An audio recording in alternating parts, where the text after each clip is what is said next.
This figure looks ugly. You don't deserve to call me mommy. This is a bootleg Optimus Prime. More specifically, a bootleg of the Robotmasters G1 Convoy. This figure really doesn't look too great. Holy f*** is that the Imperial City in the province of Cyrodiil from Elder Scrolls in the year 433 of the Third Era during the Oblivion Crisis. Now here is the Hatsune Miku figure. And even the packaging looks very bootleggy. It looks like they used the movie logo, and I like how it just says G1 over here. And this picture is definitely not this figure. They also do have an Ultra Magnus version of this figure. The side pretty basic. The other side just has Ultra Magnus, and just some stats and instructions at the bottom. And the back of this, the back of this looks very bootleggy. And I'm not sure what Encore is. That could be the company that makes this figure. Now let's open it up. This box is just very cheap also. Now I do like how the trailer has the Transformers logo upside down on this side. It's right on this side. Oh, it's backwards on this side. I don't know why they have the second half of the text first. That's so funny. Here's Optimus Prime in his vehicle mode. We'll get back to him. He comes with this weapon. You get his axe and an ion blaster and a piece of hair over there. Ew. Also, I am still working on shirts. I feel like the logo placement is a bit too low on this one. This one is from Teespring and the quality isn't that bad. It's just a bit pricey. And this one is from Printful, and the quality on this one isn't the best. And then these two shirts didn't really come out too great either. Here's a look at Optimus Prime, and it doesn't look very good. His head is just sticking out at the top right there. Let's see if we can... Uh-oh.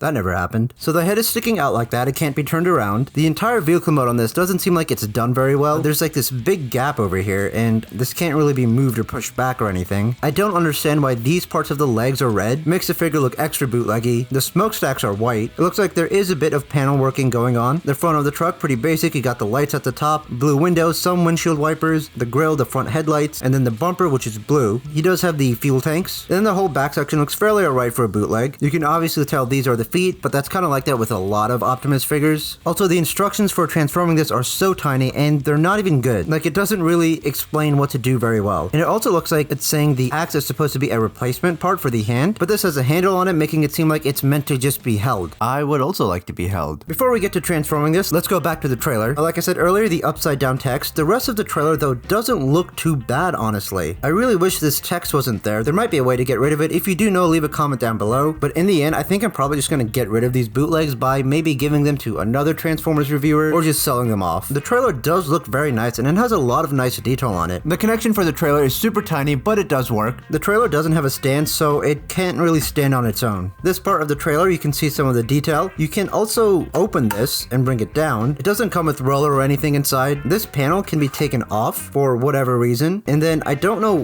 what this all is. Here's a quick look at the bottom of the trailer. Very basic stuff. The wheels on this figure, though, are very cheap, and you can't open the trailer like you can with other Optimus figures. You could store the accessories in here, which is nice. And speaking of accessories, let's get to... Wow, that was loud. And speaking of accessories, let's get to those. He does come with a missile launcher. You should be able to fire this if you push down on this, but it doesn't work. And this is like really tight in there. It does not want to come out. Oh, there we go. And here's a closer look at that blast effect piece. And then the rest of this looks fairly basic, not much to it. There's some stains on these white parts, which is kind of gross. Let's see if I can get this to fire. Oh, I did. Okay, so it does fire. You just have to make sure it's not pushed in all the way. Here's a closer look at its ion blaster. Not a whole lot of detail, and it is the color blue instead of black. And here's the Energon axe, which is also very basic, and this is red instead of orange. Now, the transformation on this figure is super basic. I didn't even look at the instructions when I first transformed this. You just bring the head up, and then bring these arms out to the side. They can be a little bit tight. Rotate the hands forward, separate the legs, bring the feet out, bring up the chest piece, so that way you can bring down these pieces, which is easier to push from the top, and then that way you can grab them and bring them out to the side. And before you close that, rotate the leg around. Pretend that didn't happen. Keep rotating the leg.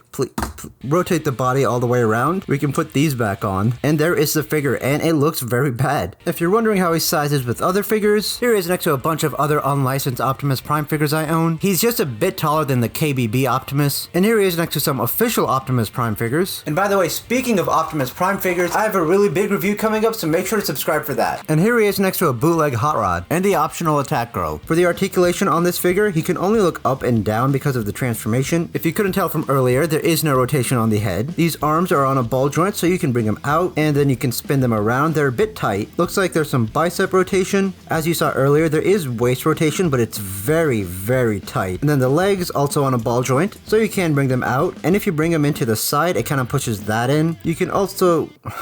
oh, whoops. You can bring them back around there before this gets in the way. This part does not want to come out. There we go. There's a knee bend and there seems to be a bit of an inwards knee bend. And for their feet, they can just move back and forth. I feel like the proportions on this figure are pretty bad, especially this entire area right here. The waist section is very small to me and he has some massive thunder thighs. Now let's see if he can actually hold his weapons. We'll put the ion blaster in his left hand and this in his right hand. Okay. And it does look like he can hold them and the grip on those is pretty good. I will say though that these hands are a bit loose. And for this, there's no way for him to hold it. Now, I don't really like the color of red they used. It's either that or it might be because these parts of the legs are also red, which kind of throws everything off from Optimus Prime's look. The crotch piece should also be gray instead of blue. You could maybe paint this to get something good out of it, but I just don't think it's worth it. It's gonna go back in the box and it doesn't even belong in a jar. The head sculpt isn't the worst thing I've ever seen. The eyes aren't painted, so it looks like he doesn't have them at all. But I promise you they are there. He does have that silver forehead piece and the silver mouthpiece. Here's a look at the sides and the back, down onto the chest piece. These parts don't really want to stay out. The entire upper body piece looks very ugly. All the colors just clash a whole lot with this figure. Also, the paint job of the windshield isn't really done the best. You can see some of the silver underneath it. The arms and the hands are hollow. The rest of the arms, not a whole lot going to them. Looks like there's some detail at the back of the arms, at the bottom, and over here around the biceps. The hands are just simple and blocky. He has some of those shapes on the arms. The crotch piece is two colors of blue, and then you have these blue bits on the side. The mold of the legs look really bad in my opinion, and they're hollow on the sides. It looks like there is a bit of detail on the inside of the legs, and a little bit on this side, but other than that, not a whole lot to this. He does resemble Optimus Prime, just not well. This figure is kind of ugly. I don't really like the color pattern on it, and it just doesn't look too good. Thank you to my friend Gemini for voicing in this video, if you want to hear that one more time. You don't deserve to call me mommy. Now, if you enjoyed this video over here, make sure to check out one of my other videos, and a big thank you to all my patrons who support me on Patreon for only $1 a month.